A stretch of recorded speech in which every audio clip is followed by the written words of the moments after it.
en estas fechas tuvimos que sacar temas de la manga y qué mejor que hablar de béisbol con un tipo que tiene un podcast llamado Pelota en órbita y es un muy, muy buen podcast. Yo lo estuve escuchando, hablan de grandes ligas especialmente y por eso lo tengo invitado para que hable un poco de béisbol. Vamos a estar hablando de los mejores bateadores de la historia, los bateadores de más poder, no los mejores bateadores, perdón. Pero bueno, para eso nos va a venir a explicar Ricardo García. ¿Cómo estás, Ricardo? Falta un segundo para que entre. Ricardo, ¿cómo estás? ¿Qué onda, Cavi? ¿Todo bien? ¿Todo Aquí bien? feliz de estar contigo en esta sección de Cavi Sport y como dices, ahora que el deporte está parado, pues hay que sacarnos el tema de la manga, pero pues a fin de cuentas hay que entretener a la gente y pues nosotros también mantenernos un poquito cuerdos. Y yo creo que está bastante interesante el tema, incluso con todo y deportes hubiéramos hablado de un tema así, ¿no? Uh-huh. Los mejores bateadores de la historia, otra vez me equivoco, los bateadores más poderosos de la historia, los más jonroneros, los más poderosos. Está interesante el tema. Tenemos otro tema también, si es que nos queda corto el tema de los bateadores. Primero que nada, te quiero preguntar, Ricardo, Uh-huh. ¿quién es tu equipo favorito? ¿A quién le vas? Yo lo veo de los Medias Rojas de Boston. Ya empezamos Desde que mal. tengo memoria, fan de los Medias Rojas. No, ya empezamos mal, Ricardo. Tú eres Yankee, ¿no, Cavi? Yo soy Yankee. Bueno, últimamente como que tenía mis dudas de que si soy Yankee o Dodger y así, pero la verdad es que empecé a ver el béisbol por los Yankees. Mi papá Okay. le va a los Yankees, entonces recuerdo perfectamente el año en el que fueron campeones, 2009, y ahí empecé a ver béisbol. La verdad no soy muy fanático del béisbol. Uh-huh. No, se me hace muy complicado el hecho de que son 162 juegos al año, que duran 3 horas. Ya sabes, todos los problemas que tiene el béisbol, Sí. ¿no? Pero sí me gusta, es mi tercer deporte favorito, prefiero el básquetbol y el fútbol, pero sí me gusta. Uh-huh. No es algo que no me guste. Me gusta mucho, no lo sigo tanto, pero para eso te traigo a ti que eres experto, ¿no? Sí, y es que mira, se entiende mucho porque de hecho uno de los managers más famosos de la historia, Leo Durocher, de los Dodgers precisamente, decía que el béisbol es como la iglesia, mucha gente va pero muy poquitos lo entienden. Ok. Y es que la verdad es que son muchas reglas que a lo mejor pues para un fanático, no quiero decir básico, pero que conoce solamente las reglas principales, le pueden ser un poquito complicadas y demás. Pero para los que lo vemos casi a diario y que nos desvivimos por ver un juego de béisbol en estas fechas, mañana hubiera sido el Opening Day, mañana Sí, hubiera empezado la es temporada. cierto. Mañana hubiera empezado. De hecho, hoy están transmitiendo juegos en YouTube y así, ¿no? Sí, ajá. Grandes Ligas lo que hizo como decía, mañana es el Opening Day, pues los 30 equipos iban a tener un partido histórico de cada franquicia distribuido por las diferentes plataformas, ya sea Facebook, YouTube, incluso MLB Twitter, Network ¿no? en la televisión. Vi algo así como que hasta en Twitter acá. Sí, ajá. Sí, es que ya ahora es muy fácil pues tirar un stream de audio y video y pues MLB ha hecho de todo para mantener a los fanáticos entretenidos. Primero pues puso juegos de la temporada 2019 y 2018 gratis para todos. Ahí está disponible para los que no tengan la cuenta de MLB TV, de todas formas lo pueden ver. Y ahora pues hace esto, ¿no? Pues para mantener un poquito el ánimo de la gente, juegos históricos, juegos también del Clásico Mundial pasado, de todo. Oye, Ricardo, estoy escuchando en tu podcast, de hecho, un poco acerca de lo que están tratando de hacer para hacer un poquito más flexible el juego. Ajá. Todas estas medidas de que no recuerdo exactamente cuáles eran, pero medidas que hacen que el juego no dure tanto, pero son medidas que quitan esa tradición del juego de cierta forma. ¿Tú estás de acuerdo o estás en desacuerdo de todas esas medidas? Mira, es que como todo aficionado, yo creo tengo sentimientos encontrados ante eso porque yo soy fanático a morir del béisbol tradicional. Por ejemplo, una de las reglas más de las que se implementan a partir de esta temporada, si es que hay. Sí. Sí, Béisbol, yo digo que sí, a ver, yo digo béisbol sí. Se me haría más muy adelante, complicado. Más adelante comentamos un poquito de eso. Okay. Una de estas reglas nuevas es que los pitchers relevistas, bueno, todos los pitchers que ingresen a un juego tienen que enfrentar mínimo a 3 bateadores. Sí, esa era una, ajá. Esa yo creo que es la principal, porque en los playoffs, sobre todo, no sé si recuerden, pues es muy frecuente que llegue un pitcher zurdo para enfrentar al bateador zurdo, sácalo o no de out, pero él es el único que vas a enfrentar. Y después lo cambiaban. Y en una entrada podías ver hasta 3 pitchers diferentes y esto pues obviamente retardaba el juego. Totalmente. Y Rob Manfred, pues el comisionado de las Grandes Ligas, trae esta encomienda desde que llegó, tratar de agilizar el juego. De hecho, desde la temporada antepasada en Spring Training, en los entrenamientos de primavera, pretemporada de Grandes Ligas, implementaron un reloj de 20 segundos entre picheo y picheo. Cosas de ese tipo, de poco a poquito, para pues evitar los tiempos muertos, ¿no? Entre juego y juego y agilizar un poquito más el ritmo. Entonces, si te tendrías que ir hacia ¿estás de acuerdo o estás en desacuerdo? ¿Qué dices? Yo estoy en desacuerdo. En general, yo estoy en desacuerdo. Yo prefiero estar 3 horas y media sentado en el sillón viendo el juego, pero que esté bueno, que esté cardíaco. Pues esos pequeños detalles que realmente a final de cuentas, si el juego está cerrado, va a estar lento, sobre todo en la postemporada, que los pitchers se toman su tiempo, los bateadores se toman su tiempo, los managers con sus estrategias diferentes, los suelen ser más largos por obvias razones, y la gente, pues, el aficionado ocasional realmente nomás ve Grandes Ligas cuando son los playoffs, por ende le tocan los juegos más largos. Eso es cierto, pero, no sé, también la parte de que es un juego muy lento a comparación de un fútbol, de un básquetbol. Y ahora, digamos, por ejemplo, la mayoría de los niños de 13 años ya casi no se van a sentar a ver un juego de básquetbol, ni siquiera un juego de básquetbol. Van a checar en su celular Sports Center, House of Highlights en Instagram y van a ver las mejores jugadas. Esa es otra de las cosas que MLB ha tratado de implementar mucho, ¿no? Los highlights y todo eso de las redes sociales, ¿no? Sí, de hecho, ahora te están técnicamente regalando una transmisión semanal por Facebook de un juego gratuito en vivo, sin tener suscripción a MLB TV o ningún paquete de cable, o en YouTube también. Pero sí, o sea, en sus mismas plataformas de YouTube, en Facebook, te suben los highlights, ¿no? Las jugadas del partido, momentos claves y demás. O hasta, de hecho, al final de cada juego suben el recap de 3 minutos, 5 minutos máximo de todas las entradas, las jugadas claves. Y si no viste el juego en su momento, pues ya mínimo estás en contexto. Ya mínimo viste 3 minutos. Pero bueno, yo creo que todo este tema, no sé si has visto un podcast de Alex Rodríguez con no me acuerdo quién, pero se llama La Corp. No, hablan mucho acerca de ese tema, de cómo la MLB está sufriendo un golpe duro en cuanto a lo económico, o sea, un golpe duro a comparación de lo que está creciendo la NBA y otras ligas. Porque comentan que el fan promedio de la MLB en este momento es un tipo de 48 años en Estados Unidos. Pero bueno, yo creo que podemos comentar esto para un podcast incluso todavía más largo. Pero tenemos otro tema, Ricardo. Tenemos el tema de los mejores bateadores de la historia, los más poderosos de la historia. En cuestiones de poder, en cuestiones de poder, aclaro. Para ti, vámonos primero con el mejor para ti. Vamos a hacer un top 10. Pero para ti, ¿quién es el mejor?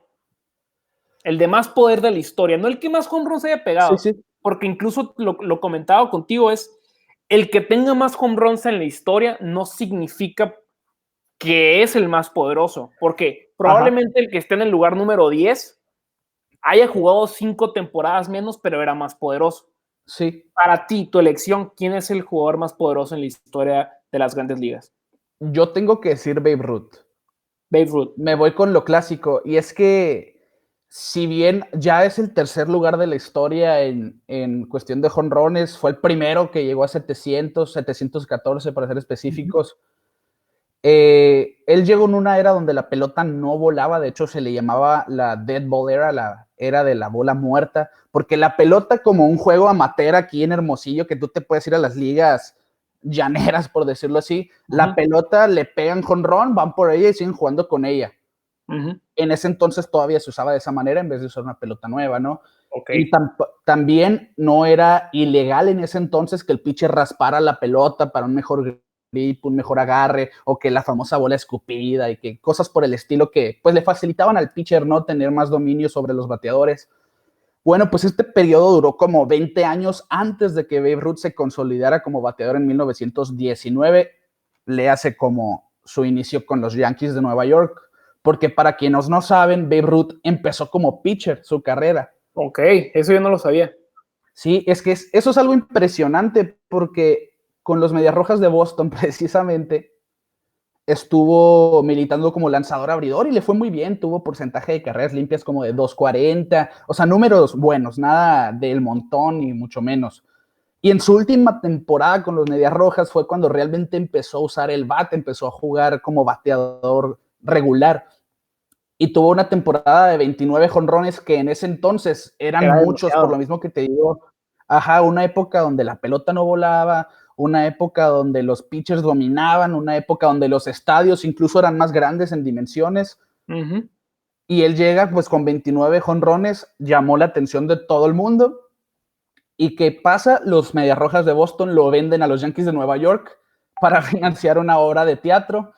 Bueno, Boston termina 84 años sin ganar una serie mundial, hasta el 2004 rompe la maldición del Bambino, de ahí salió esa maldición. Porque ¿En qué año ganaron por fin los Red Sox? 2004. 2004, ok.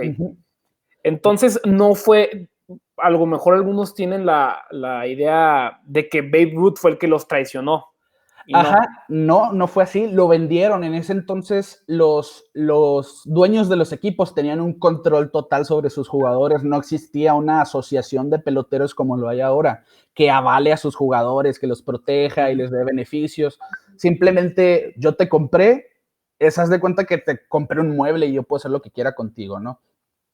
Y a final de cuentas, con los Yankees termina pegando el 95% de los cuadrangulares de su carrera, 714, incluso pone el récord de más jonrones en una temporada regular, en una sola temporada con 60 jonrones. 60. Incluso, sí, 60 en una temporada, ya se rompió ese récord, ya no es válido, pero se tardaron como 30 años en romperlo. Roger Maris con 61 fue quien lo rompió después, también de los Yankees. Cristóbal nos manda saludos, dice, hola plebes.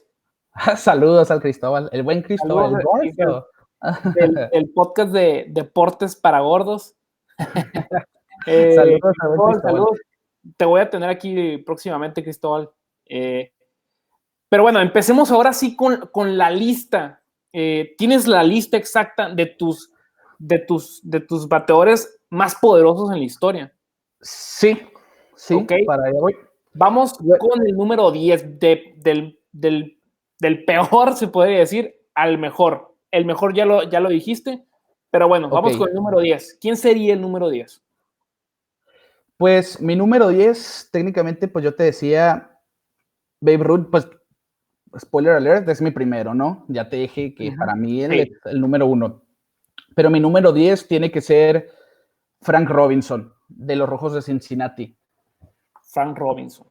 Conectó más de 500 jonrones. Él fue caballo, como decimos en el argot beisbolero. Y de hecho se mantiene en el top 10 de los jonroneros de las grandes ligas en la historia. Fue 2 veces MVP, pero conectó 586 jonrones. Pero también pegó 2.900 hits. Estuvo muy cerca de los 3.000 hits, que es como la cifra anhelada en imparables para un jugador de grandes ligas, que técnicamente te está asegurando el Salón de la Fama si no estás envuelto en algún escándalo como otros jugadores que vamos a ver en esta lista. Sí, totalmente. En esta lista vemos a varios jugadores de este tipo, ¿no? Sí, así es. De hecho, hasta 3, si no me equivoco. Pero Robinson jugó con Cincinnati casi toda su carrera y con Baltimore y conectó 49 jonrones en una temporada como su máximo personal, su máxima cantidad personal. Y es que la verdad, el picheo que le tocó a Frank Robinson era totalmente diferente al de la época de Babe Ruth. Si bien te decía, Cavi, que en la época de Babe Ruth el picheo pues era muy dominante por las mañas que ellos tenían de raspar pelotas, volverlas a usar, los estadios más grandes. El béisbol ha transformado muchísimo sus generaciones de una a una, ¿no? O sea, un beisbolista de la actualidad probablemente, si lo mandamos 100 años al pasado a jugar con Babe Ruth, va a ser una leyenda, pues porque los jugadores ya están más formados técnicamente, se preparan más, igual los pitchers, hay más dinamismo en los mismos entrenamientos. Hay más tecnología y hay más maneras de entrenar. Es normal y pasa en todos los deportes, yo creo, ¿no? Pero muy probablemente. Eso no quita lo bueno que haya sido Babe Ruth. En su momento, es como con el básquet, voy a hacer una analogía con el básquet. Bill Russell, no, si lo pones en la NBA actual, no sería de los mejores jugadores de la NBA, al menos yo creo eso. Pero en su momento era por mucho el más dominante y eso tiene su mérito. Yo una vez escuché una analogía que decía, ¿qué iPhone tiene más valor? El iPhone 4, que fue el que prácticamente cambió el juego, o el iPhone 3, no recuerdo, o un iPhone 11, que obviamente es mucho mejor que el iPhone 3. Pero ¿cuál revolucionó el juego? ¿Cuál tuvo mayor impacto? Obviamente el 3, porque nunca se había visto algo así. Esto es algo similar con estos peloteros y estos atletas que vimos jugar hace muchísimos años y que muchos tratan de desacreditar. Sí, es que obviamente hay que poner las cosas sobre la balanza, ¿no? Como te digo, muy probablemente si te traes a Babe Ruth al 2020, se va a comer 4 ponches por juego porque los tiempos han cambiado y en su época probablemente no tiraban las 100 millas de ahorita. O probablemente pero lo que con toda la tecnología que hay en este momento sería el mejor jugador de la historia y por mucho. O sea, también tienes que tener eso en contexto, por ejemplo, ¿no? Sí, obviamente. Pero la época en la que llega este jugador a romper todos los paradigmas que existían en el entonces del béisbol, que realmente puso a las grandes ligas en el mapa mundial, que lo hizo, no sé si sepas, pero el béisbol tiene el apodo del entretenimiento preferido de los estadounidenses. Ok, no sabía. Es un deporte de suma tradición, es realmente pues las grandes ligas es la primer franquicia deportiva grande en Estados Unidos. Sí, es el deporte de más tradición en Estados Unidos. Unidos. Más viejo también, 150 años acaban de cumplir los Rojos de Cincinnati, el equipo más viejo, por ejemplo. Y es por eso tal vez también que tengan una afición más grande en estos momentos, o sea, no me refiero más grande en edad. El aficionado, sí, totalmente. El aficionado actual del béisbol probablemente es un viejito. ¿Cuántos abuelos nuestros no son fanáticos a morir del béisbol? Hoy en día en nuestra camada no vemos tanto eso. Y en los abuelos lo vemos muchísimo. Era el deporte de Estados Unidos, incluso por encima del fútbol americano, ¿no? Y es que aquí en Sonora también, como somos un estado fronterizo, pues lo tenemos muy cerca y obviamente, pues, ¿quién no tiene un familiar que jugó béisbol en su juventud? Nuestros papás, nuestros abuelos, y como tú dices, Cabañas, todos tenemos un abuelo que obviamente le gusta el béisbol, sobre todo los Dodgers y los Yankees, porque son los dos equipos que más destacaron y que más se televisaron aquí en México en la época de Fernando Valenzuela, ya en los 80s y demás. Ricardo, octavo en la lista, ¿quién tienes? Octavo en la lista, tengo a Jim Thome. Jim Thome, háblame de Jim Thome, a ver. Jim Thome, mira, él es un zurdo de poder de los 2000. Él debutó en los 90 realmente con los Indios de Cleveland. Ok. Y se retiró en el 2012 con los Orioles de Baltimore. Acaba de entrar al Salón de la Fama hace 2 años, Jim Thome, y conectó 612 jonrones en su carrera. Como te decía ahorita, la cifra para un bateador de 3,000 hits técnicamente te asegura el Salón de la Fama. Bueno, pues para los jonroneros, para los bateadores de poder, 600 jonrones es como esa cifra anhelada. Ok. Jim Thome tiene 612, pero si no me equivoco es el bateador con más walk-offs. No sé si conozcas el término. Sí. El término. Pues para los que no, técnicamente es un batazo para dejar en el terreno al otro equipo, en la parte baja de la última entrada, jonrón y se acaba el juego, ¿no? O sea, es un bateador que era muy clave. No fue un bateador precisamente de promedio, de hits, no fue un bateador completo, fue de poder, pero pues precisamente es de lo que estamos hablando ahora, de bateadores poderosos. O sea que fue de poder y clutch. Sí, exacto. Y es algo muy difícil, ¿eh? Totalmente. Yo la verdad es que siendo aficionado al béisbol, o sea, aficionado a medias, no tanto como tú, a mí lo que más me gusta es ver home runs y ver home runs en el momento clave. Claro. Entonces, está increíble eso. Y es que a todos realmente, pues el jonrón es el batazo, el mejor batazo que puedes dar. Y obviamente, pues es lo que llama la atención. Pero el hecho de un bateador jonronero normalmente se traduce también a malos números en cuestiones de contacto, porque es muy normal que los bateadores grandes, fornidos, siempre estén buscando irse para el otro lado. Y por lo mismo, pues pierden un poco su zona de strike, suelen poncharse un poquito más, cosas de ese tipo, ¿no? Pero encontrar el balance entre los jonrones y el promedio de bateo es lo que realmente hace un bateador más dominante contra los lanzadores, podríamos decir, porque te hace más completo, pues. Número 7 en la lista, Ricardo, ¿a quién tienes? Yo tengo a Ted Williams, una leyenda de los Red Sox, probablemente el mejor bateador completo de todos los tiempos. O sea, y él en cuestión de números acumulados en jonrones y en hits, no tiene ni 600 jonrones ni 3,000 hits. Okay. Pero lo curioso de Ted Williams es que él militó en la Segunda Guerra Mundial. Wow. Se perdió 3 años de su carrera como piloto aviador entre el 43 y el 45. Y esto fue cuando se encontraba en el auge de su carrera. Venía de pegar 36 y 37 jonrones en 2 temporadas consecutivas.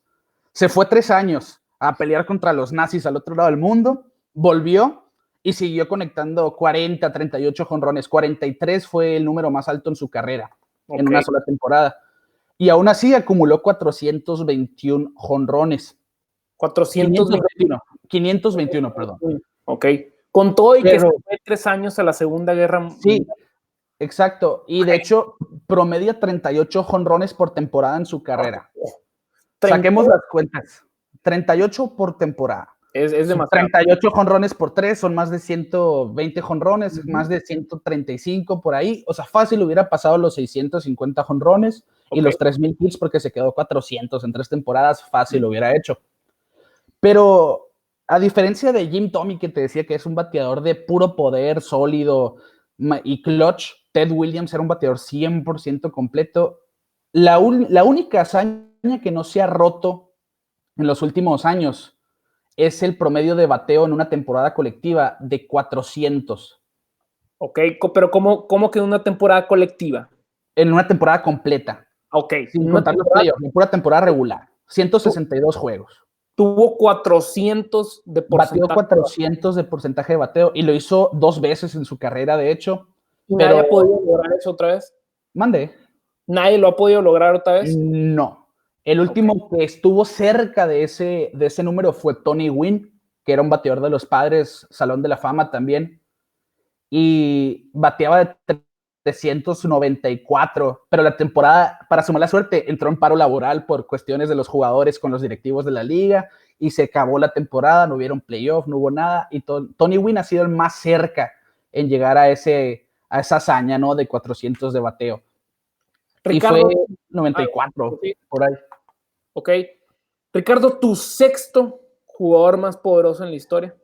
Mi sexto jugador tiene que ser Ken Griffey Jr. Ken Griffey Jr. Al fin un nombre que ya conozco un poco. Sí, a mí me gusta compararlo mucho con Mike Trout porque son ese tipo de jugadores que llegan una vez por generación, no son jugadores pues normales, no solamente se ven cada cierto tiempo. Ken Griffey Jr. en su época, en los 90, fue el mejor bateador sin duda, y todo niño que creció en los 90, yo no me cuento como uno de ellos porque nací en el 97, casi no me tocó apogeo, pues era fanático de Ken Griffey porque impuso modas. No sé si han visto los home run derbies que se juegan a mitad de temporada regular. Sí. Pues él ganó un par de ellos y aparte de jugar en los home run derbies, lo hacía con la gorra hacia atrás. Oh, ok. De ahí salió toda esa cultura. De ahí salió esa moda de usar la gorra hacia atrás. De ahí sale. Okay. También fue de los primeros jugadores de Grandes Ligas en tener su propia marca de zapatos, así como veíamos a Michael Jordan en el básquetbol. Ahora vemos en el béisbol a Ken Griffey Jr., que tenía unos... ¿Con qué marca estaba? Con Nike también, igual. Con Nike, ok. Era la estrella, ¿no? ¿Cuántos home runs tuvo en su carrera? Ken Griffey Jr. acumuló 600 y... 600 algo. Sí, 600, más de 600. Y estuvo muy corto, los 630 y 2.780 hits. Es Salón de la Fama. De hecho, entró hace 2 años al Salón de la Fama. Hace 3 años ya. Y es que es un jugador, mira. Él lo único que le faltó para tenerlo todo en las Grandes Ligas es un anillo de Serie Mundial.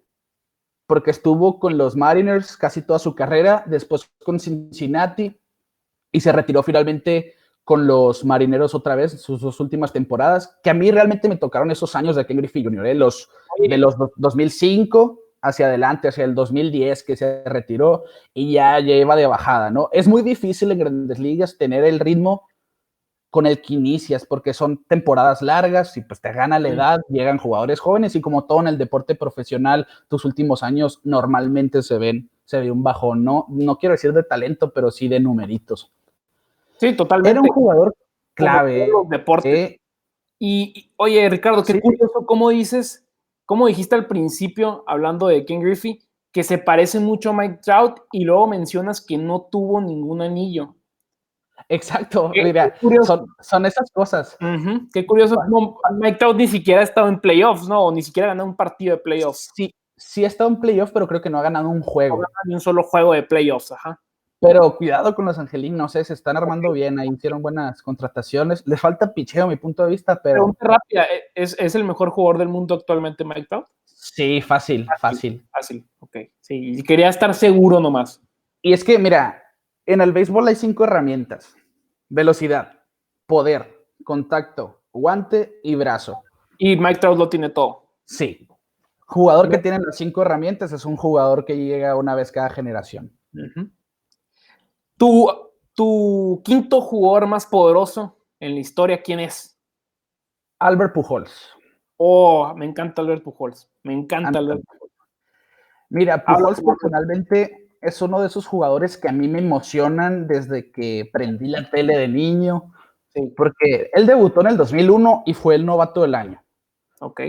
Pero en su temporada de novato ya había pegado 37 jonrones. Son muchos para un novato. Vemos ahora a Pete Alonso que pegó 59, si no me equivoco, rompió el récord para un novato en una temporada regular que había puesto Aaron Judge años atrás, 53 jonrones. Hace 2 años, sí. Y fueron 53 los de Pete Alonso, ¿no? Sí, 53 de Pete Alonso, 52 los de Aaron Judge en el 2017 o 18, sí, 18. Y total, Albert Pujols para mí es uno de los mejores jugadores de la historia. Quien me conozca sabe que lo digo en todo momento porque ya tiene 3,200 hits. Ya tiene 656 jonrones. Y un promedio de por vida de 300. Técnicamente tiene los números que un bateador sueña. Sí. Y en la actualidad se encuentra en el 6º lugar de la lista de todos los tiempos de jonrones. Está a 4 de Willie Mays, que curiosamente es quien sigue en mi lista también. Ok. Y quien ha visto, pues, Albert Pujols también combina el poder y el bateo efectivo, porque también batea de promedio y de hits y extra bases con el bateo a la hora cero, pues a lo que le llamamos clutch. Okay. En el 2011 y en el 2006 fue uno de los jugadores claves. Qué curioso cómo está jugando en los Angelinos ahora y está con el que es actualmente el mejor jugador del mundo, en Mike Trout.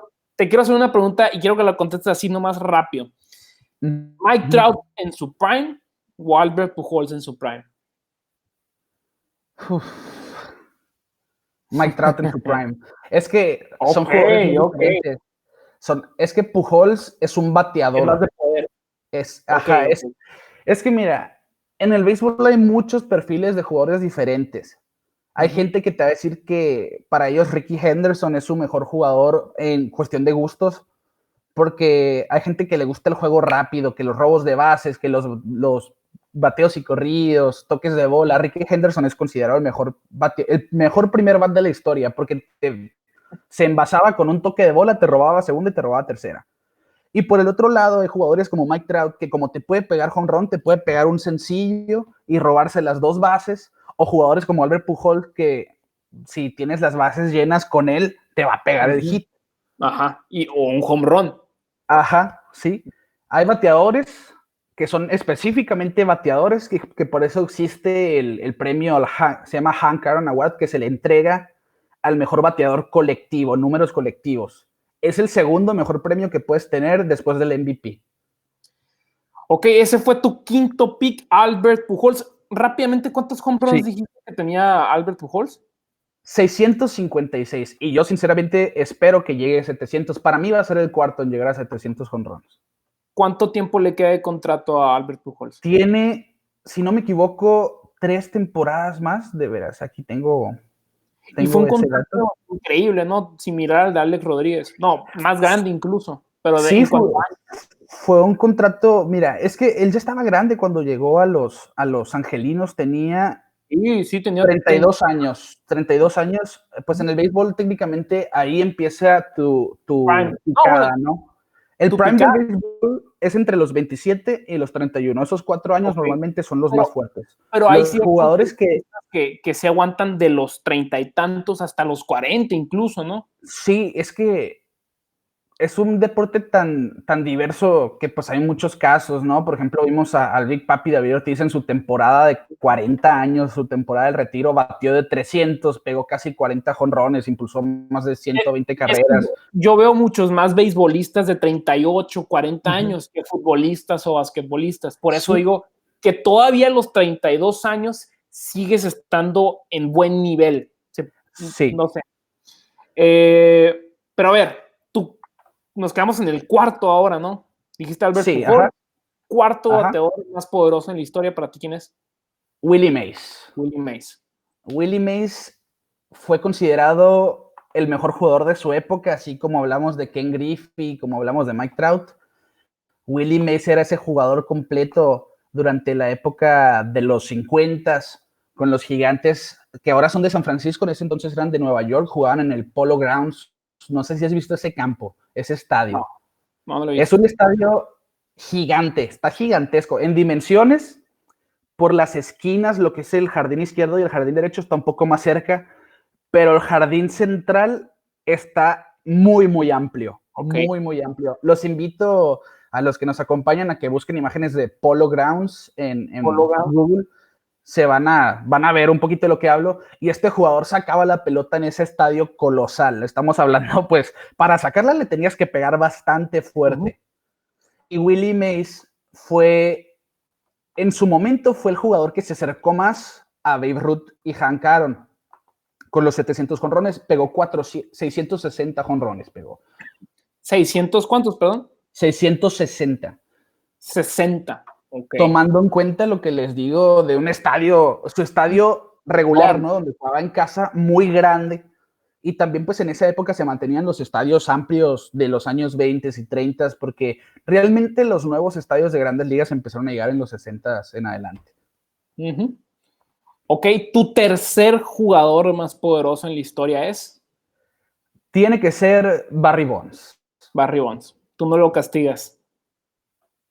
Yo lo estoy castigando porque realmente es el primero en la lista de todos los tiempos, Barry Bonds.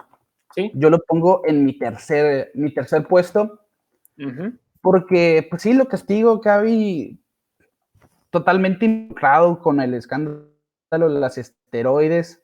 Se tardó años en aceptarlo, pero mucha gente pues decía como el entrenador iba y lo inyectaba y demás. Y yo pues no soy fanático de quienes usaron las esteroides, pero siento... Bueno, ahorita podemos hablar un poco de eso. Sí. Barry Bonds jugó primero con los Piratas de Pittsburgh, no tuvo malas temporadas realmente, pero no fue un bateador de poder hasta sus 2 últimos o quizás su último año con Pittsburgh, donde pegó 34 jonrones. Pero automáticamente en su primer año con los Gigantes de San Francisco pegó 46. Ok, pero ¿cuántos años jugó? Jugó con San Francisco, jugó 15 años. Con San Francisco hizo el 90% de lo que hizo en su carrera. Sí, pero con Pittsburgh, ¿cuántos años estuvo? 7 años. 7 años, y estamos hablando de que en el séptimo fue donde ya pegó alrededor de 30 y tantos. Sí, casi 40. Y mira, para ponerlo sobre la balanza, en 7 años con Pittsburgh pegó 176 jonrones, en 7 años. Pero en 15 con San Francisco pegó 586. Ok. Entonces Igual los invito, busquen fotos de Barry Bonds antes de irse a San Francisco cuando estaba con los Piratas y era un hombre con un cuerpo atlético pero delgado. Ok.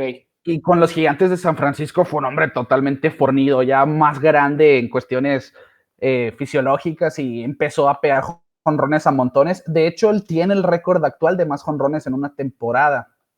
71 jonrones en una temporada. 71. 73. 73. 7-3. ¿Y quién es el que más cerca se ha quedado? Sammy Sosa y Mark McGwire, otros jugadores que están involucrados en el escándalo de los esteroides. Ok. Barry Bonds, y de hecho, pues Barry Bonds, fuera de Barry todo Bonds, escándalo, para ti es el mejor jugador de la historia. ¿Perdón? ¿Me escuchas? Sí. Ok. Fuera de todos estos escándalos, si nunca hubieran pasado estos escándalos, para ti Barry Bonds sería el mejor jugador de la historia. Pues es que es muy difícil decirlo así porque si no hubieran pasado esos escándalos, quién sabe si hubiera puesto esos números, me explico. Si no se hubiera destapado quizá, que no se hubiera dicho nada, que se desconociera, sin duda, porque, bueno, en cuestiones de poder sí, 772 jonrones es el rey del jonrón en las grandes ligas hasta ahorita, hasta el momento, pero no pegó 3,000 hits y no batió 300 de por vida, cosas que otros han hecho. Ok, y ganó campeonatos. Barry Bonds quedó campeón. No quedó campeón. No quedó campeón nunca. Quedó campeón. Se me hace estuvo. Qué curioso es como muchos de los mejores atletas no terminan siendo campeón. En la NBA es todo lo contrario. O sea, las leyendas son los que han ganado 3, 4, 5 campeonatos. Y es que es bien diferente porque el béisbol es totalmente un deporte de equipo. En la NBA, incluso en el fútbol, un jugador sí marca una diferencia muy grande y en el béisbol no. Es que, y con el formato del draft, por ejemplo, los equipos con peor récord o de peor desempeño son los que se ven más beneficiados y agarran a los jugadores de más alto talento. El caso de Mike Trout, el caso de Ken Griffey Jr., y pues obviamente los equipos con una estrella no van a ganar, necesitan un equipo balanceado, que es lo que no pudieron hacer en su momento los Marineros de Seattle. Bueno, los Marineros les pasó algo muy feo porque sí tenían mucho talento, simplemente no quedaron campeones. Ellos tienen la temporada regular con más victorias. Ok. Pero en los playoffs se derrumbaron. Ok. Pues sí coincido contigo de que es un deporte más de equipo, pero ahí te va. Yo creo que si eres el mejor jugador de la liga, puedes destacar incluso en el peor equipo, porque los números lo demuestran. En el básquetbol, por ejemplo, para que te des una idea, digamos que LeBron James puede estar en el peor equipo de la liga, y si no gana el campeonato, la verdad es que todos vamos a decir que no es el mejor jugador del mundo. Vamos a decir que, no sé, un ejemplo, que Kobe en esos tiempos era el mejor jugador del mundo porque era el que estaba ganando el campeonato. Que en el béisbol que tienen, ¿no? Con Jordan y LeBron de la cuestión de los campeonatos y los MVP. Es otra cosa, sí. A lo que voy es, en el básquetbol creo que es más cosa de ganar y en el béisbol creo que es más cosa de numerito, dame el numerito, porque eso es lo que importa. Sí, es que, como dices, pues por ejemplo, Mike Trout ya tiene 3 MVPs y ha quedado 7 veces entre los finalistas de MVPs en sus 9 años de carrera. Para que me entiendas un poquito, 7 veces en 9 años de carrera ha sido finalista al MVP. Tiene 3 segundos lugares y lo ha ganado 3. 3, ok. El récord es un LeBron James de las grandes ligas. Se podría decir, nomás que LeBron James ya tiene sus anillos y Mike Trout, quién sabe si llegue a tener el suyo, ¿no? ¿Hay alguna posibilidad de que se vaya de Los Angelinos rápidamente? No creo, o sea, a ciencia cierta yo lo veo muy difícil. Acaba de firmar un contrato, pero titánico, de $450 millones. No, ahí se queda. Ahí se va a quedar. Nos faltan un jugador, porque ya dijiste a Babe Ruth con tu primer pick. Tu segundo jugador más poderoso en la historia, ¿quién sería, Ricardo? Ok, antes de decirlo, Cavi, déjame y saludamos aquí en los comentarios. Lo iba a hacer antes, después de que dijéramos los más poderosos, y luego seguíamos hablando un poco. Como ¿Te parece? ¿Te parece si primero lo hacemos, Sí. terminamos los más poderosos y ya comentamos los saludos? Ok. Segundo jugador más poderoso para ti, Ricardo, ¿quién es? Para mí es Hank Aaron. Hank Aaron. Hank Aaron, pues ahorita te decía, el premio al mejor bateador colectivo se llama Hank Aaron Award y es pues en nombre de este jugador que él fue quien rompió el récord de más jonrones en la historia de Babe Ruth y lo pasó por más de 40, fueron 714 de Babe Ruth y fueron 755 de Hank Aaron. Ok. Por 41 jonrones y 40 años después de que se retiró Babe Ruth, o sea, pasó un buen tiempo. Pero lo curioso de Hank Aaron es que si tú ves los videos de este jugador afroamericano, era bastante grande también, pero el sonido de cuando él le pegaba la pelota era como un latigazo, era muy estruendoso y es lo que, de hecho, lo apodaron Hammering Hank o el Hank el martillo técnicamente, porque a la hora de hacer contacto tú podías ver que derrochaba poder. Ok. Y entonces, continúa. La cifra más así que se me hace más impresionante a mí de este bateador, que sí, para mí es el legítimo rey del cuadrangular porque nunca se vio involucrado en cuestiones de esteroides o ninguna sustancia de mejora de rendimiento. Pero si le quitas sus 755 jonrones, todavía tiene 3,000 hits. Ok. 3,000 hits. No, es que sí es demasiado 3,000 hits. Sí, estuvo a 300 hits de 4,000 hits. O sea, es mucho. ¿Y cuántos campeonatos ganó? Él ganó en el 57 con los Bravos de Atlanta. Solo un campeonato. Él jugó, sí, solamente un campeonato. De hecho, los Bravos creo que tienen dos, el del 57 y el del 95. Y él jugó toda su carrera con el equipo de los Bravos, ¿no? En su momento eran los Milwaukee Braves y terminaron siendo los Bravos de Atlanta. 22 años, 755 jonrones. Oye, Ricardo, lo curioso aquí es que, como yo te había dicho, no están todos los del top 10 de la lista de más jonrones en la historia. Ajá. Nombres como quién están faltando. Yo que sepa, Alex Rodríguez y Sammy Sosa, ¿no? Exacto. Okay. Alex Rodríguez obviamente es uno de esos jugadores. Se quedó a 4 jonrones de ser el cuarto jugador en la historia en pegar 700 jonrones. ¿A cuántos, perdón? A 4. A 4, pero se tuvo que retirar prácticamente, ¿no? Técnicamente los Yankees lo retiraron, lo empezaron a dejar sin juego, lo banqueaban mucho y él dijo, bueno, pues hasta aquí llegó mi cantar. Pero lo que pasó con Alex Rodríguez es que en los 90s, cuando debutó con los Marineros y en los 2000s al principio con los Rangers de Texas, es que te promediaba 40 jonrones por temporada. Firma ese contrato estratosférico con los Yankees. Le fue bien, de hecho, al principio de esos años, pero después del 2010 empiezan los escándalos de esteroides. De hecho, se le suspendió dos veces a Alex Rodríguez por esteroides. O sea, ya eso es algo, bueno, te digo, yo no soy fan, pero lo hiciste una vez, bueno, pero ya una segunda, ni cómo ayudarte. Yeah. Y a pesar de eso, entre lesiones y las suspensiones por el uso de sustancias prohibidas, conectó nomás 80 jonrones del 2010 al 2016-17 que se retiró. Estuvo muy cerca. Quizás si le quitas esas suspensiones, quizás si le quitas las lesiones, él hubiera pasado la cifra de Barry Bonds, pero lo hubiera no existe a final de cuentas. Y él se quedó en cuarto lugar. Oye, Alex Rodríguez es de los pocos que yo creo que si nunca se hubiera metido esteroides, de todos modos hubiera sido una superestrella, ¿no? Sí, totalmente. Es que Alex Rodríguez empezó siendo shortstop con los Marineros porque era un jugador bastante ligero, pero tenía habilidad de pegarle fuerte a la pelota. También era muy completo, vaya. Y llega ese momento en que, pues, empieza a embarnecer, empieza a crecer físicamente, lo hace en tercera base, que fue muy buen tercera base también, y pegaba muchos jonrones, pero como te digo, probablemente si le quitas esas sustancias prohibidas, hubiera sido ese jugador en tener 3,000 hits y 700 jonrones junto con Hank Aaron en ese grupo tan específico, porque creo que de momento, sí, no creo, estoy seguro, Hank Aaron es el único jugador con 700 jonrones y 3,000 hits. Oye, ¿y con Sammy Sosa? ¿Por qué no? ¿Por qué no está en ese top 10?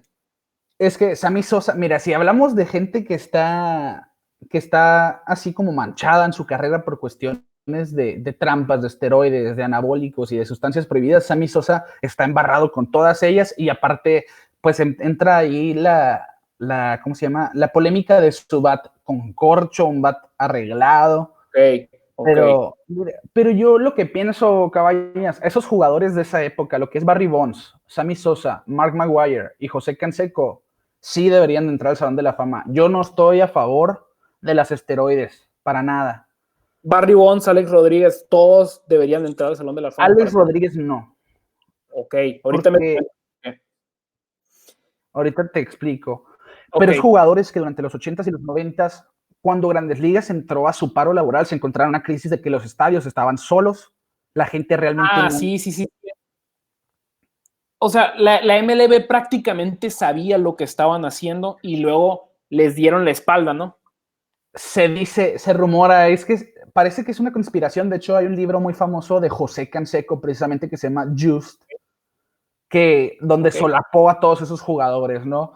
Y de hecho se fueron a la corte, tuvieron, ¿cómo se llama?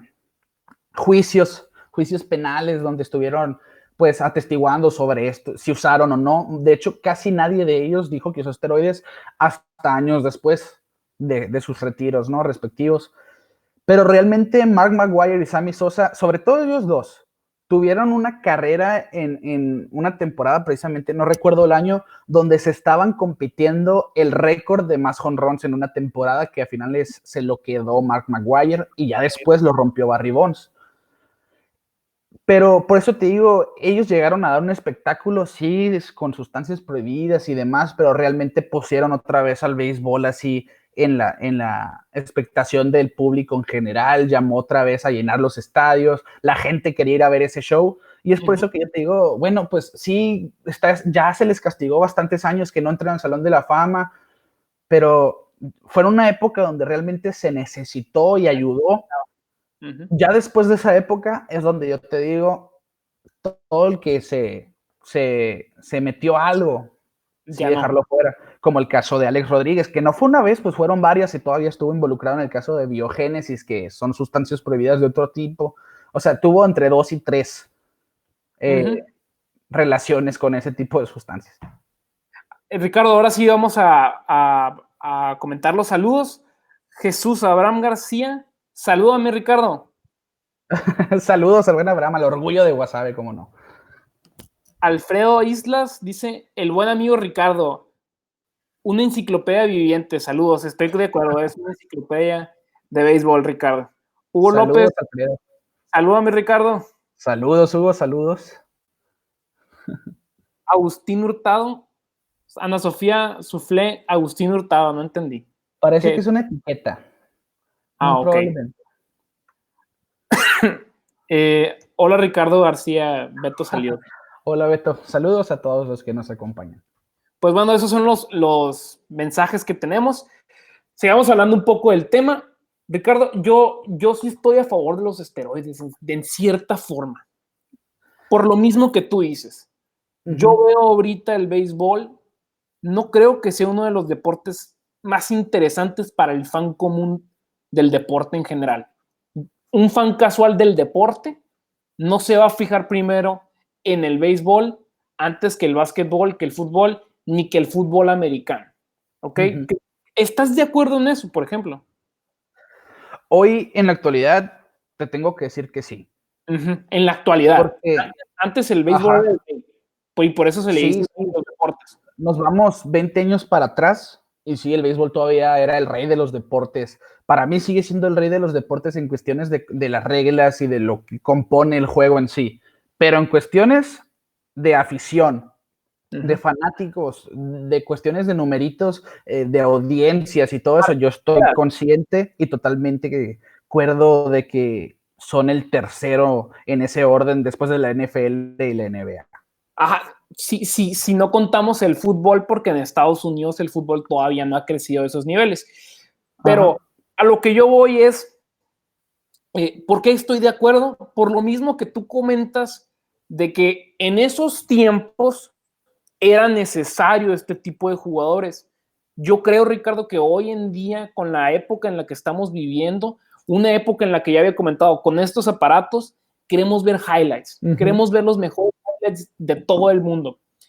Con jugadores, no estoy apoyando al 100% los esteroides, pero es que qué difícil es. Yo sí lo permitiría un poco. Imagínate un home run de Aaron Judge que sale del estadio. No sé, algo así. O de cualquier otro jugador. O cosas impresionantes. Eso me parece a mí en SportsCenter, lo veo y lo comparto y le doy like y estoy interesado en el juego. De otra forma, no estoy tan interesado si no veo ese super batazo. Digo, estoy consciente que, por ejemplo, esta temporada fue en la que vimos más home runs en la historia, ¿no? Pero ¿quién es esa superestrella que te conecta, no sé qué tantos 70, 60 home runs? ¿Hay alguna? Yo creo que hoy en día deberían de estar tirando los 80 home runs, que sean temporadas históricas, que sean temporadas... Es que, Cavi, como te decía al principio de esta conversación, junto con el bateo, el picheo también ha evolucionado. Probablemente si mandas al tercer pitcher de un equipo, al tercer, cuarto mejor pitcher de un equipo años atrás, va a hacer giras, va a dominar. Ahora el promedio de velocidad de Grandes Ligas es de 95 millas, que es muy duro. Ya cualquier pitcher llega y te tira 100 millas por hora. Los bateadores aún así te están sacando más de 35 jonrones por temporada. El promedio que son del 2010 para acá. Sí, arriba de 30 jonrones por temporada, técnicamente eres considerado un bateador de poder. Y del 2010 para acá hemos visto muchos jugadores que han llegado a pegar más de 30 jonrones sin siquiera el uso de estas sustancias prohibidas. Es por eso que yo sí las refuto y las rechazo, porque como dices, un jonrón fuera del estadio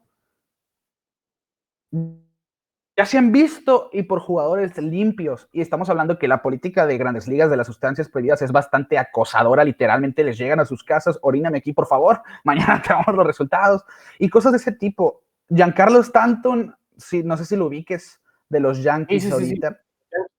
En los Marlins. Es probablemente, antes con los Marlins, es probablemente junto con Aaron Judge el jugador más fuerte físicamente de las Grandes Ligas. Y él estuvo a un jonrón en su temporada de MVP del 2017, su última en Miami. Se quedó a un cuadrangular de los 60 jonrones. Ya estos son, en los últimos años, nadie ha llegado a 60 jonrones, se quedan en 50 y tantos. De hecho, José Bautista, cuando pegó 54 en el 2011, fue como que wow, ¿no? O sea, ya esos números se están dejando de ver. Entonces lo de Pete Alonso esta temporada siendo rookie fue algo increíble, ¿no? Sí, rompió un récord, a final de cuentas batió un récord y es que él para mí va a ser el nuevo jugador así que resalte en cuestiones de poder más que un bateador completo, va a ser ese jonronero por naturaleza. No se ve tan grande, por ejemplo. Pues me gusta compararlo, tiene un cuerpo de leñador, tiene antebrazos muy grandes. Ándale. O sea, sí es fornido realmente, pero a comparación de Aaron Judge y de Giancarlo Stanton, que parecen titanes, son bastante grandes físicamente, sí se ve un poco más pequeño. A lo que voy es, ¿cómo le caería un Barry Bonds hoy en día a la MLB, digamos? Muy bien. Sí, sinceramente le caería muy bien. Con esto que hay, que son los celulares, con los highlights en Instagram, ver todo eso, es un espectáculo. Es que el cómo se ve el deporte hoy en día ha cambiado muchísimo. Sí, totalmente. Y realmente yo no soy fan de esto que me platicas, pero sí, las nuevas generaciones no les interesa sentarse a ver un juego, les gusta ver nomás en qué se acabó y lo más importante de. Pero, yo muchas veces, yo soy muy fan del básquet, hay veces que no tengo ganas de sentarme a ver las 2 horas y media de un juego o 2 horas, lo que dure, por el puro hecho de que no tengo tiempo a veces. Hay días que están apurados, no tengo todo el tiempo para ver el juego, pero sí tengo el tiempo de agarrar mi celular y ver que LeBron hizo una clavada, y eso me gustaría ver del béisbol. No siento que haya un LeBron James, no siento que haya un Messi, no siento que haya un Cristiano Ronaldo. Creo que les falta poder de estrella. Sí, mira, Difiero con eso. Es que lo que pasa es que la NBA ahorita, sobre todo con lo que es ESPN, tiene mucho auge en lo que se transmite, ¿no? De hecho, si te metes a la página de ESPN, casi todos los highlights que ves son Es un de de la LeBron. NBA o de LeBron James, ¿no? Pero si la gente que realmente sigue el béisbol casi a diario va a estar de acuerdo conmigo en que realmente sí hay bastantes estrellas y que sí, a lo mejor, por ejemplo, como un LeBron James que es muy completo, que hace de todo. Por ejemplo, a lo mejor Mike Trout, cuando debutó Mike Trout era ese jugador que lo hacía literalmente todo. En su temporada de novato hizo la atrapada del año, de hecho, en el estadio de los Angelinos, ahí en el Jardín Central, que brincó bastante para robarse un jonrón. Y si se ponen a ver highlights así de Mike Trout, van a ver 1000 jugadas de ese tipo.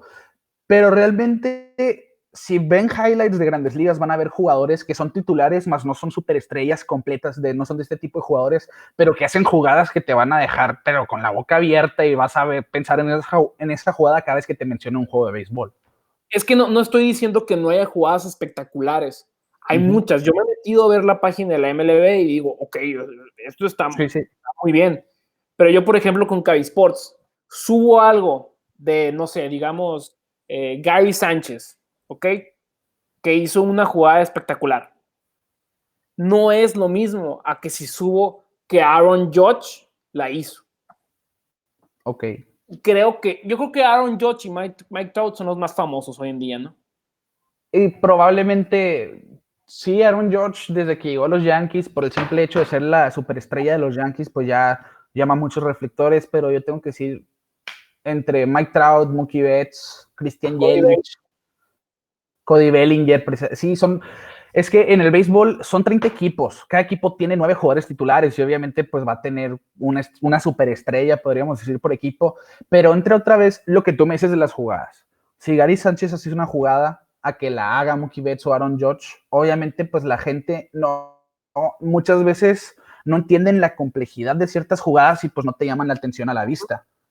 O las que más relucen son obviamente los clavados de los jardineros, de los fielders, o que se roban un jonrón, o que los en el cuadro se tiren y saquen en las bases. Esas jugadas llaman más la atención, obviamente, pero es que caemos en lo mismo, pues tiene que ver en la comprensión del juego. Es un juego que realmente es complejo, no es tan sencillo. Yo sí veo una clavada del básquetbol sin entenderlo al 100%, pues no quiero, wow. Y en el béisbol, sí, y como tú me dices, para el fan casual puede ver un highlight de básquetbol mucho más fácil que el del béisbol. Pero digo, yo creo que aquí es simplemente que estamos en desacuerdo. Yo creo que la MLB debería de impulsar un poco más el espectáculo y tú crees que debería de seguir en la ruta tradicional. Algo así, ¿no? pues técnicamente balancear un poquito de las dos cosas, no inclinarse tanto a lo que está haciendo Rob Manfred, porque ha hecho bastantes cosas. Sí, sí, o sea, yo por ejemplo algo que comparto mucho con Rob Manfred es esa idea de internacionalizar el béisbol porque realmente es nomás de Estados Unidos y ciertos países del Caribe, sin quitar a Japón, ¿no? Y a ciertos países de Asia. Pero en Europa nadie sabe de béisbol, es contada la gente. Nadie sabe de béisbol. Yo creo que los únicos dos deportes que en realidad son globales es el fútbol y el básquetbol. El fútbol como el primero. Sí. El básquetbol, te vas a China, te vas a Europa, todo mundo conoce España. En España, en todos, en Italia, todo mundo conoce a Kobe Bryant, a LeBron James, a Michael Jordan. Te vas a España y dices quién es Mike Trout, nadie sabe. No van a saber. Nadie sabe. Realmente si te vas a Europa, probablemente si les preguntas por un jugador de béisbol, todavía te van a decir Babe Ruth. Sí, o sea, es muy seguro. Pero sí, yo creo que el país más grande en cuanto a mercado beisbolero que no es Estados Unidos es México, sin duda. En marketing podríamos decir que sí, pero yo pienso que es entre Dominicana, República Dominicana y Japón. En cuanto a calidad, obviamente es Dominicana y Japón, pero yo digo en cuanto a lo económico, fans viendo el deporte, yo creo que sí es México. Puede ser. Me gustaría decir yo que Japón por encima que México, pero México es realmente el norte del país y te vas al sur y es muy poco. Ahora, hace un mes tuve el honor de ir a la Ciudad de México a trabajar y le preguntábamos a los del Uber, ¿no? Oye, llévanos al estadio de béisbol. caray, ¿dónde queda? Ajá. No, pues, o sea, cosas de ese tipo. Uh-huh. Pero aquí en el norte, pues sí sudamos, comemos y lloramos béisbol. Uh-huh. Bueno, Ricardo, yo creo que esto es todo por hoy. Yo creo que podemos, incluso teníamos otra idea para seguir. Yo creo que le dejamos para después. Nos extendimos un poquito. Nos extendimos bastante y qué bueno, estuvo bastante interesante la plática. Me quedo con el comentario de, no recuerdo quién fue. ¿Quién fue? A ver, de Alfredo Islas, que eres una enciclopedia en el béisbol. Coincido totalmente. Tiraste datos a lo tonto y digo, o sea, tiraste muchos datos y sí, coincido totalmente. Y ojalá vuelvas a estar aquí, Ricardo, igual cuando quieras, a ver de qué manera podemos hacer un podcast. Puedo estar en tu podcast, no sé mucho, tanto así de béisbol, pero algo podemos. Vamos a encontrar la manera alguna vez, Cavi, tú no te preocupes. Y no, al contrario, el gusto es mío. Yo feliz de la vida, platicar contigo. Todavía me acuerdo cuando me dijiste que querías empezar a estudiar comunicación, fíjate, en casa de tu primo. Y sí, tú nomás háblame, ya sabes, ya tienes mi número y sí, vamos a hablar. Bueno, nos programamos y con mucho gusto aquí podemos estar de regreso. Perfecto, Ricardo. Vayan y síganlo en ¿cómo se llama las redes sociales de tu podcast? En Instagram, tanto como Facebook y Twitter, Pelota en órbita, sí, todo en todas igual, Pelota en órbita, el like en Facebook, follow en Instagram. En Instagram de momento no puedo tirar muchas publicaciones, solamente me está dejando tirar Insta Stories, tengo unos problemas ahí, pero una vez que lo resolvamos, vamos a estar publicando pues más periódicamente. Ok. Sí, por lo pronto, ahí está, Pelota en órbita, tanto en Twitter, Facebook e Instagram. Y en Spotify el podcast. Sí, claro, lo más importante, qué bueno que me recuerdas, Cavi. En Spotify, en Apple Podcast y en Google Podcast, sé que mucha gente nomás tiene Spotify, pero pues bueno, ahí está, en los tres también, está Pelota en órbita, estamos subiendo episodios todos los lunes, tratamos de hacerlo a pesar ahorita de pues, la contingencia y pues mi compañero Quique Castro, eso es algo que no habíamos dicho, pues ese podcast es un compañero y yo, Quique Castro y yo, Ricardo García, pues tratamos de sacar el trabajo adelante de la forma que sea y ahí los esperamos semana con semana y los invitamos a que chequen los episodios porque la verdad, pues le echamos ganas y nos sentimos que buen contenido. Pues ya lo escucharon, aquí lo escucharon en toda esta entrevista. Ricardo es una enciclopedia del béisbol de las Grandes Ligas, entonces yo ya he escuchado su podcast y he aprendido bastantes cosas y me entretuve bastante, entonces lo último que quiero decir es vayan y escuchen su podcast que está muy, muy bueno. Muchas gracias, Ricardo, nos vemos. Al contrario, sale Cavi, gracias. Bye, bye.